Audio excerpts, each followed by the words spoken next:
Welcome to Soul Speak. In today's episode, we're going to talk about the stories we tell ourselves and whether or not those stories are assisting us to grow in our strength or are they holding us back and creating more weakness. So welcome to Soul Speak, or welcome back to Soul Speak. My name is Meg Michaelson, and I am always very thrilled and happy and grateful that you're here with me today. This time we're in is so pertinent.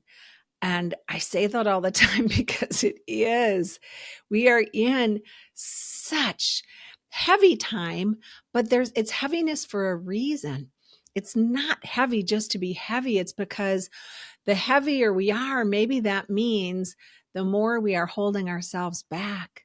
So pay attention to how much lightness you feel during the day versus how much internal strife. And what is that doing for us? It's those stories that we're telling ourselves, right? It's the thoughts that we're carrying. And those thoughts can be huge, like the size of a football field. Or we can change them and look at the sky, or smell something great, or smile at somebody and know we maybe just touched somebody's life.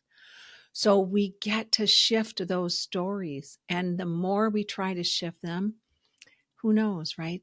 We feel better, but maybe we're changing other people's lives and maybe we're really changing our own. Recently, I went to live theater, which I love and I rarely make time for in the past few years.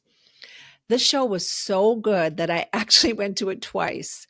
Weirdly, this is a weird little story that I want to tell you. So I don't even know when I put it in my phone, but a few days ago, I looked at my phone and it said for Saturday, go to this live theater. And it's called the Coast Starlight. So in my phone was the Coast Starlight. And I vaguely remember putting it in there. Don't know why, don't know when I did, but that was an internal nudge. I'm like, I'm not going to ignore that. So I called one of my friends that lives in the city and said, any chance you're available to go to the 3:00 matinee? And she was. So we went. We loved it, laughed and cried. It is an incredible human story. And I really wanted to go again. So I asked my daughter, my youngest, if she'd go with me. And the next day we went again. And she really loved it too. But this premise was that we can be so close to people in an elevator or in a train. These people were all on a train traveling from San Diego to Seattle for various reasons. None of them knew each other. But all their stories were so incredible and they never knew them. Yet we can sit and judge and wonder, but we don't ask the questions. Why did I love this play? It reminded me of how so much in our personal lives becomes narrated and controlled by that inner storyteller. This play was really about what happens when we feel so challenged and the decisions we make.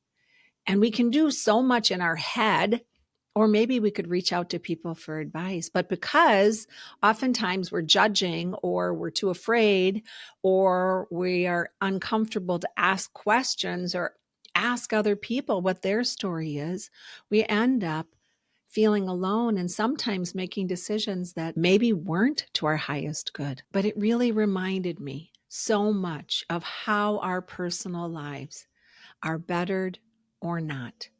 Any moment of every day, really, good and bad, shadow and light, helpful and hurtful. Why? Because we put ourselves in a box. We put ourselves in a fear. And then we feel like we can't trudge or we don't know, or instead of connecting with our higher self, connecting with spirit, connecting with other people that may actually be able to give us some sage wisdom. Our beautiful mind, when we're in a storyteller that is of light, of possibility, that can really expand us. But when we are in that shadow storyteller, based on all of our history, based on all of our pain and our trauma, that can really hurt us. That causes us to be separate from others and, of course, less resilient. We can be around people we know or people we don't know, and an entire story might take place in our head. We can judge and criticize, not even realizing what that other person might be going through. We can take things personally. Why didn't that person call me?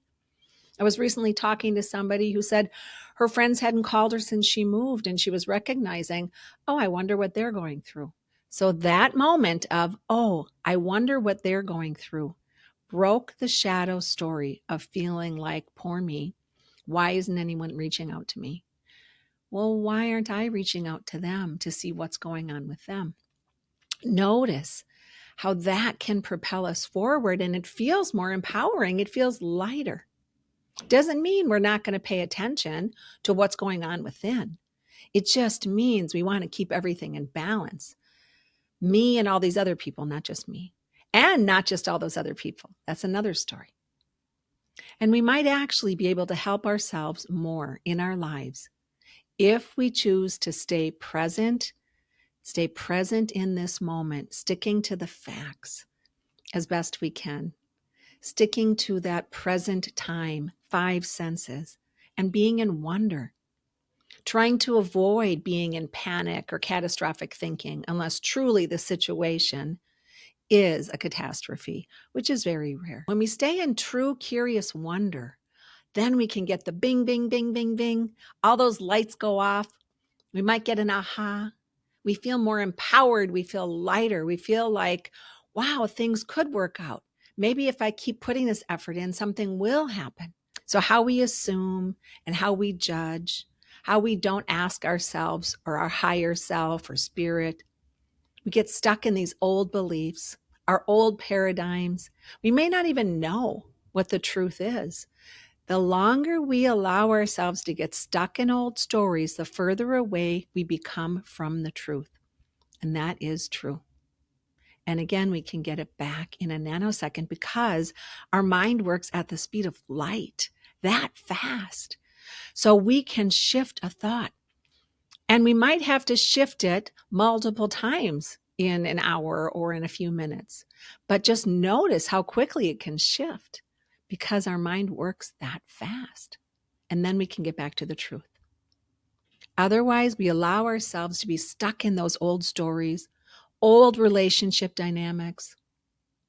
And now, however, we are in this time of up-leveling. We are in really incredible times.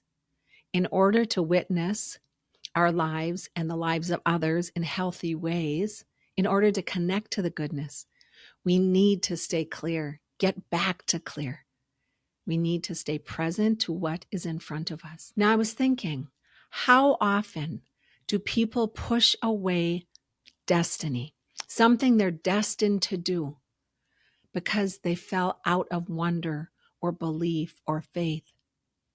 How many times do we push away an incredible opportunity, whether it's with a career or a hobby or a person, or just a situation that might seem small, but we don't know what it could lead to? Our destiny is a series of events. Our destiny is allowing the trust, getting back into the trust, taking those risks. And it really does take effort. It takes effort. It takes being curious. It takes staying in wonder. And it takes faith and belief. It really does. And that is how we can become stronger. That is how we strengthen our resiliency, truly. So ask yourself, what are the thoughts that come up when you're feeling frustrated with where you are in life? When things are not going as you hoped and planned? What are the biggest regrets? Take a moment and ask yourself that. You know, when I'm putting all this energy into Well House, this brick and mortar that I have and I love, I go into doubt when sales aren't enough or when the expenses are bigger than the profit. That's normal. But we got to go back then to the big picture. It's not a 6-month plan. It is a long-term plan. So if you'll take a moment with me and just notice for a bit, what are those things that are not going well? We all have some hard stuff right now, just the way it is. And what happens when you start to think of something that is not going right? Other old thoughts come up in a trail of regret, victimhood.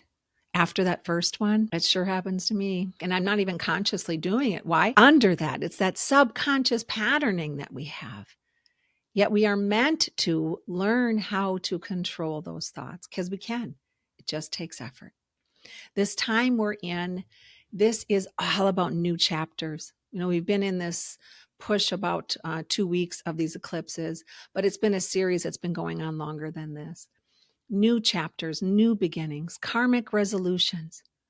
We are in really strong action time, especially this month. However, it also means to be mindful with our actions, not just taking actions.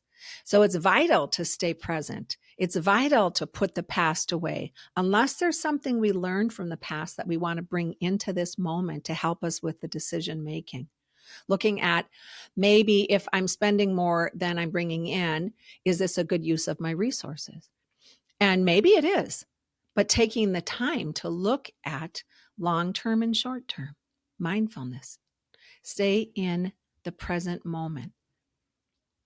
And then be mindful of any actions that we are taking right now. Any actions we're taking, and also any actions we are avoiding. Ask yourself why. Go into wonder, not why with judgment and harshness. Why am I repeating this action?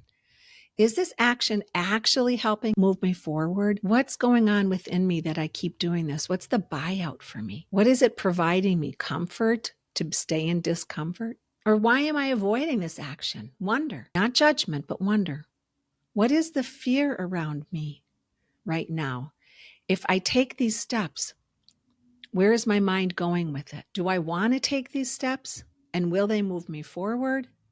Am I avoiding them because I don't know, or it's too much effort, or there's too much fear involved? I wonder. Let yourself talk to your higher self. It does work. It takes patience.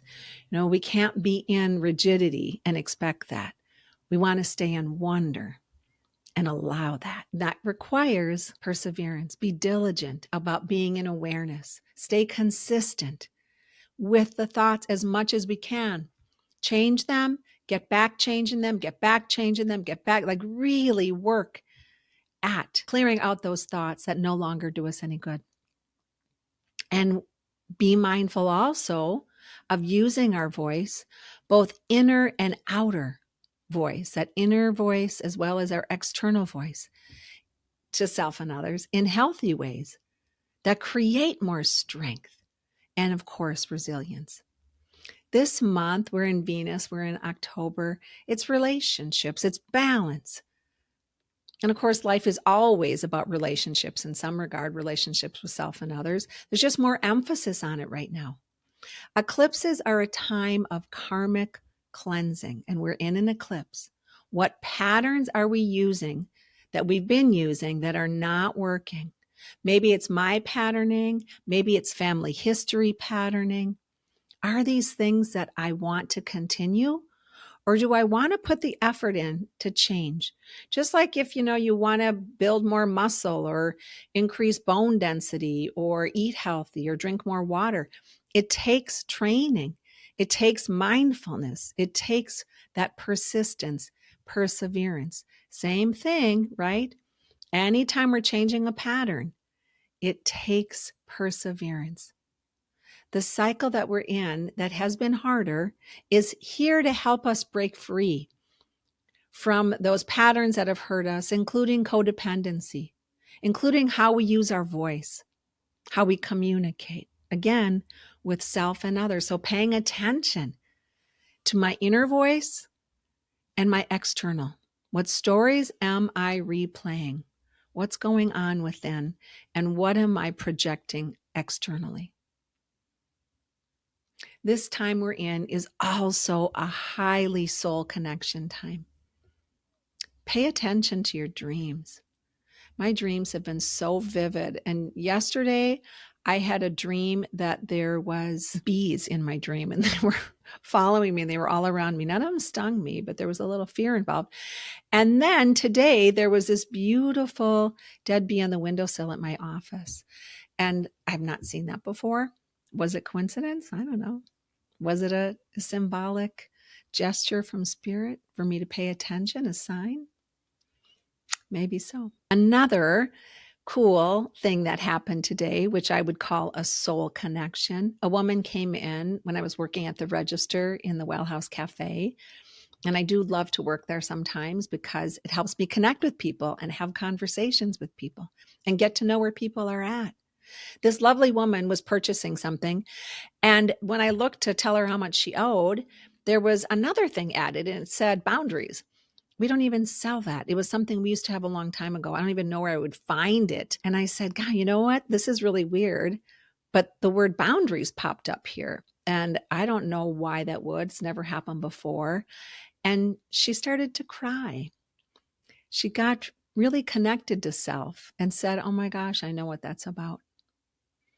That was something she needed to hear. It was a confirmation on something that was going on in her life. And there it was, right in print in the register. Of course, I didn't charge her for that. She was already paying some price on some level. That's how we can pay attention to the signs. And maybe it was a fluke, maybe it was a coincidence. Doesn't matter, because it really confirmed in her the work she was trying to do. And that didn't come from me. We are all being urged, always being urged to stop an old pattern, whether we realize it, whether it's external nudging or internal nudging.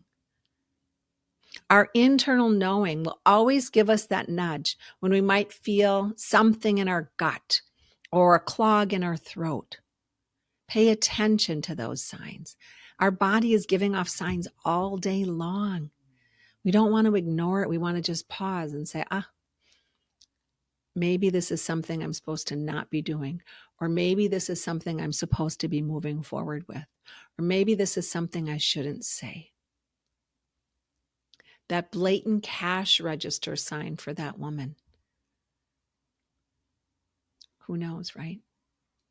When we look back at the mistakes, that's been coming up a lot for a lot of people, our past. Stop, like a big S-T-O-P, stop. If we're looking back at the mistakes and we're letting that unravel our oomph, our chutzpah, our ability to move forward, stop. Just say stop to yourself, whether outside or in your head. When we start to look at, I wish I would have spent less. I wish I would have saved more. I wish I would have been kinder. I wish I would not have let that person go. I wish I did not say those things. I wish I used my voice more. On and on and on and on, whatever it is. I wish I would have gone to visit that friend. I wish I would have called my mom. Every time we do that, it's causing us to derail ourselves. It's causing us to start to doubt more and more. And then that takes us away again from our higher self, takes us away from our strength. When we are allowing ourselves to go back into the past and sit in regret, that causes us to feel much less empowered. Instead, when we look at the past, can we just pause a minute and say, what did I learn? Let me do it different now. Otherwise, we've got a train wreck. It is absolutely time to stop the train wreck of our thoughts. Stop the train wreck. That old story is not the story we need to have a better life. That old story is not the story we need to move forward. We can take that story again and put something good to it. So if a story is coming up, what did I do then? That was a mistake. I'm going to be bound and determined to do it different this time. Maybe that's why the story's popping up. Maybe the story is coming to be a good reminder, not to hold you back, not to weigh you down. So look at it in a different way when you get those old stories. Now is the time to push yourself. And truly, sometimes we have to push ourselves really hard because we're getting caught in some sort of a mind banter. Diligently change that pattern. Stop the monkey mind. And again, what did I learn? What would I do differently?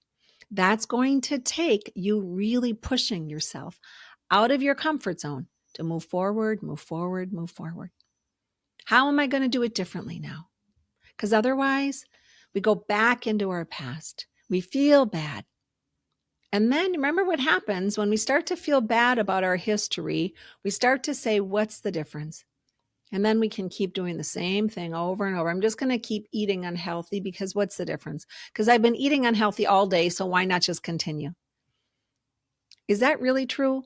Or how about if we just say, wait, I've been eating unhealthy all day, so now I'm just going to eat a cucumber or salad or drink more water. Start right now. Start right now. Do it differently right now with the next action step. Push self because it does take diligence. It does absolutely take commitment. It takes having an authority over that lovely, beautiful, sometimes immature inner child that doesn't always want to make change. They want to feel safe. They want to stay in that cocoon. And sometimes that cocoon is really unhealthy. We are our own parent. So when our beautiful inner child wants to keep doing something that's unhealthy, our higher self is to say, stop. It's time to change. It's time to help that inner child change. And we all are here to do that. And we all can, or we wouldn't be here trying to do it. This is an extraordinary time in our history. I really fully believe that with every cell in my being. And this, as I've said, will continue through at least 2025. We are to really look at living more balanced, especially this month because we're in the Libra month, which is all about balance. Letting go of codependent behaviors, which is beyond being around someone with addiction, by the way.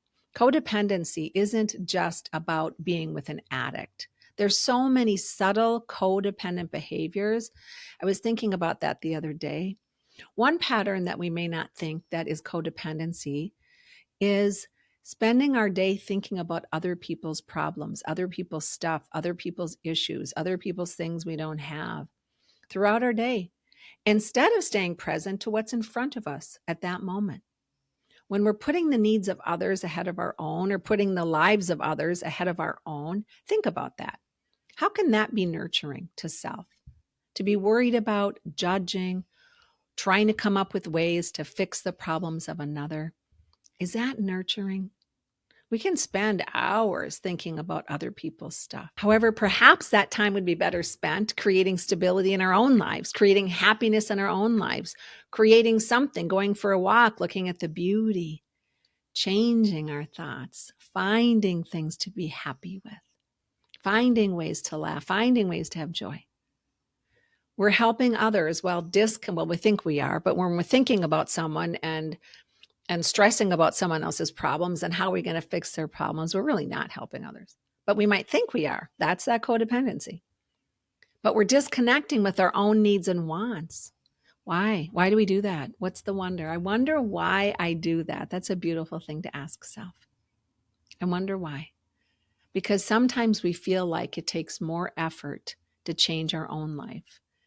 And sometimes it's more comfortable to stress about the lives that we can't actually change. It takes much more effort to put the thought, the connection to spirit, and the action connections into our own lives.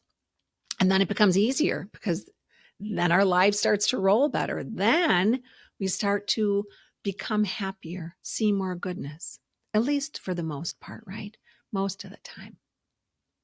However, sometimes with the codependent behaviors, we find it easier to push for someone else other than ourselves. And is that really actually helping that person and self?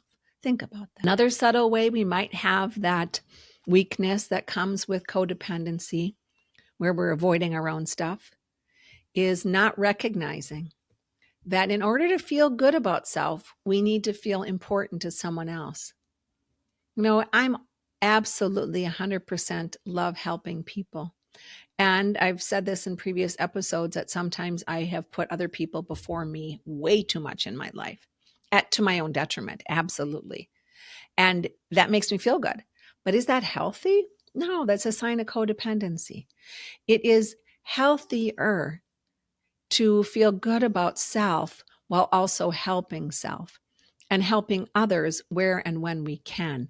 but not to the detriment of self, unless, of course, it's a true emergency. Another subtle sign that we are in a weaker state is when we're struggling to make decisions, when we just feel more stress about it and we put it off, or we ask too many people. Asking advice is great, but asking too much and still asking and not making the decision. Maybe I'll ask that person instead. Maybe I'll ask that person too. Why? Why do we do that? Because we are procrastinating, first of all, because we're too afraid of what the outcome might be. And most decisions involve other people or our success or failure. That's really a key sign here. We might not want to make a mistake. So we just don't do anything. We just freeze or ask too many questions or feel like we're always going to be a student and never move forward.